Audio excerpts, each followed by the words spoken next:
And welcome to Jharkhand live, Jharkhand number 1 YouTube study channel. दोस्तों, आज हम लोग यहाँ पर इस वीडियो में कृतिका पांडे के बारे में यहाँ पर देखने वाले हैं। इन्हें हाल ही में Commonwealth short story prize Asia region में दिया गया है।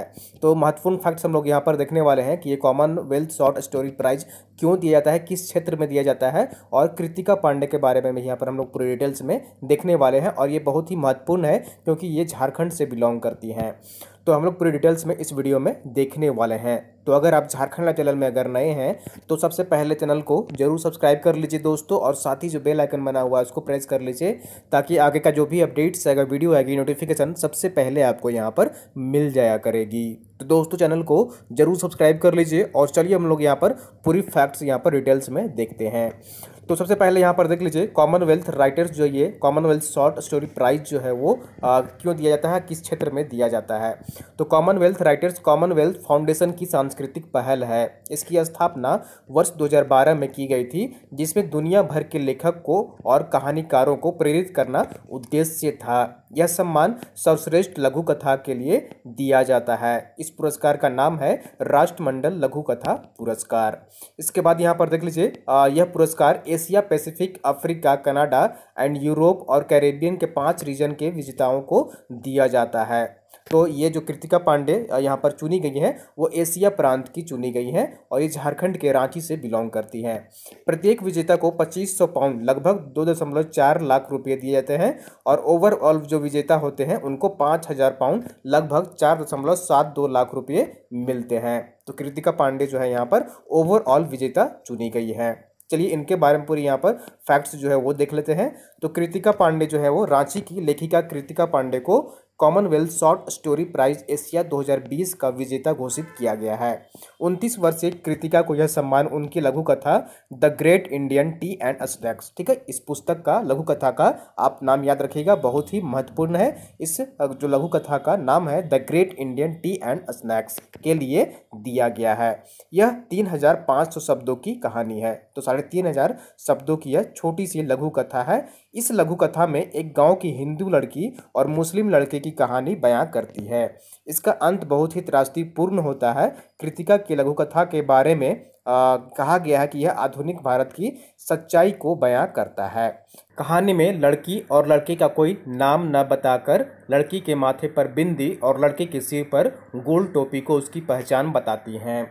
लड़की अपने पिता की चाय की दुकान पर उनका हाथ बटाती हैं जहां लड़का कीमा समोसा खाने आता है। कृतिका ने बहुत छोटी छोटी घटनाओं के साथ इस चाय की दुकान के आसपास अपनी कहानी का ताना बाना बुना है। कहानी की पृष्ठभूमि भले ही झारखंड की है, लेकिन कृतिका बड़े मासूम ढंग से देश को ही नहीं बल्कि दुनिया के आज के हालात की दुखद स्थिति बयां करती है। उनका कहना है कि लेखन उनके लिए किसी चुनौती से कम नहीं था। कृतिका कहती हैं कि रांची के किसी मध्यम वर्गीय परिवार में पैदा होने वाली लड़कियों को एक उम्र के बाद अपने माता पिता की बात मानकर शादी कर लेनी चाहिए, लेकिन ऐसा नहीं कर पाए और उन्हें एक और अरसे इस बात का मलाल रहा कि मैं अच्छी बेटी नहीं हूँ। लेकिन यह पुरस्कार मिलने के बाद उन्हें इस फैसले पर अब कोई मलाल नहीं है। उनकी पुरस्कार यहाँ पर विजेता कहानी को अंतर्राष्ट्रीय साहित्यिक पत्रिका ग्रांटा में प्रकाशित किया जाएगा, ठीक है, याद रखिएगा। इनकी जो कहानी है वो पत्रिका साहित्यिक पत्रिका होती है ग्रांटा, वहाँ पर प्रकाशित की जाएगी। रांची के लोरेटो कॉन्वेंट स्कूल में प्रारंभिक शिक्षा ग्रहण करने के बाद SD जैन मॉडल स्कूल और DPS रांची से पढ़ाई करने के बाद कृतिका ने परिवार के दबाव में मेसरा के Birla institute of technology engineering की, ठीक है, BIT मिश्रा से उन्होंने इंजीनियरिंग की पढ़ाई की। उनका कहना है कि स्कूल में टॉप करने के बाद वह अपने पिता को समझा ही नहीं पाई कि वह साहित्य के क्षेत्र में कुछ करना चाहती हैं। उस समय उनके पास परिवार की बात मान लेने के अलावा कोई चारा भी नहीं था, लेकिन उसके बाद उनके पंख खुलने लगे और उनकी कलम की उड़ान उन्हें 7 समंदर पार ले गई। वर्ष 2014 में उन्हें एडिनबर्ग यूनिवर्सिटी में रचनात्मक लेखन के लिए चार्ल्स वेल्स इंडिया ट्रस्ट की स्कॉलरशिप मिली। वर्ष 2018 में उन्हें हार्वे सोडोस पुरस्कार और कारा परावनी मेमोरियल अवार्ड के लिए चुना गया। वर्ष 2020 में उन्हें जेम्स W फोले मेमोरियल अवार्ड जीतने के साथ ही एलिजाबेथ जॉर्ज फाउंडेशन अनुदान हासिल किया। इससे पहले उन्हें 2 बार राष्ट्रमंडल लघु कथा लेखन पुरस्कार के लिए नामित किया जा चुका है। एक बार वह पुशकार्ट पुरस्कार के लिए भी नामित हो चुकी हैं। अमेरिका के अमहर्स्ट में मैसाचुसेट्स यूनिवर्सिटी में मास्टर ऑफ फाइन आर्ट्स में अंतिम वर्ष की पढ़ाई कर रही कृतिका को लगता है कि इस पुरस्कार को मिलने से लेखन के तौर पर उनकी जिम्मेदारी और बढ़ गई है। वह ऐसे लोगों के लिए लिखते रहना चाहती हैं जिनकी आवाज़ को दबाया जाता रहा है। ठीक है, तो इनकी यहाँ पर जीवनी का ये सार है, उनकी कहानी का सार है।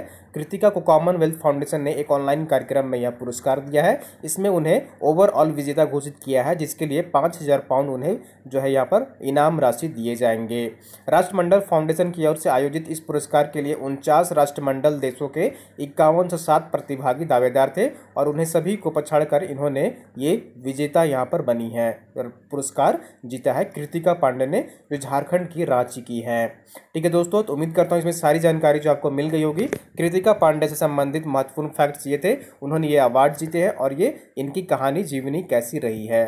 तो दोस्तों, वीडियो पसंद आई तो जरूर लाइक करिए और चैनल को सब्सक्राइब नहीं किए हैं तो सब्सक्राइब कर लीजिए और वीडियो को आप लोग अधिक से अधिक शेयर कर दिए करिए अपने दोस्तों के साथ, ताकि अन्य लोग भी यहाँ पर जुड़ सके और महत्वपूर्ण जानकारी पा सकें।